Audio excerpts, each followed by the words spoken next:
Ever feel stuck using the same colors the same way every time? What if you can make one palette feel brand new just by switching up how you use it? Hi, I'm Jane, and today I'm going to show you how one palette can give you endless possibilities. If you'd like to follow along with this series and get the free daily downloads, just sign up below. Each day I'll send you a link to the next video in the series, along with a little freebie that includes a recap of the day's tips.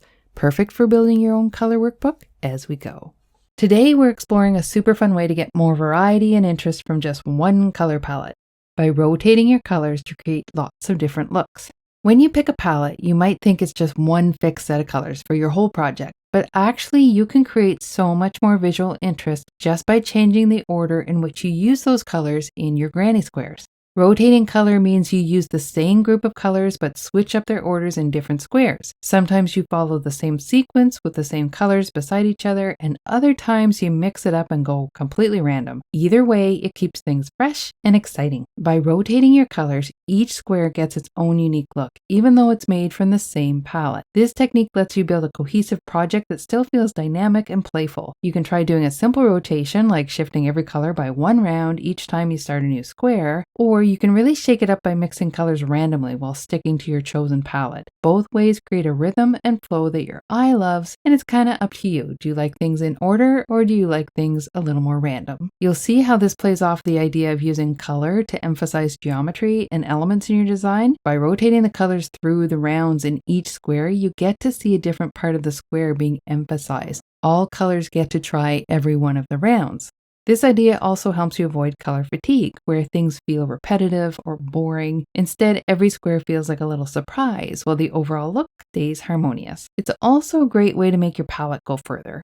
You don't need to add more yarn colors to get a variety of effects. Just rearrange what you've already picked. Now for the rotation method, I find it works best when you're working with fewer than, say, 5 colors. Once you go beyond that, it can get a bit tricky to keep track of the order of the colors. The beauty of this method is that it helps you create variety and interest without needing a huge palette. It's an easy way to experiment with color placement and see how different orders change the mood or focus of your design. Now, when I have a lot of colors to work with, I tend to use a random method instead. That's where the fun kicks in. I just grab whatever colors feel right in the moment, and somehow it always comes together into a design that I love. In my smaller square patterns, those with 6 rounds or less, I'm often working with big groups of colors. So not every square is going to get every color. So in that sense, the rotation doesn't necessarily work there. There's even more randomness then that can take place. What matters most is that when it's time to lay them all out, I stay true to that spontaneous, playful feel, and we'll chat more about layout and final placement in the next video. And remember how we talked about including a repeating element to tie things together? Like in this one, every square has that off-white round in the same spot. That gives me the freedom to go wild with all the other colors, while still keeping the whole design feeling connected.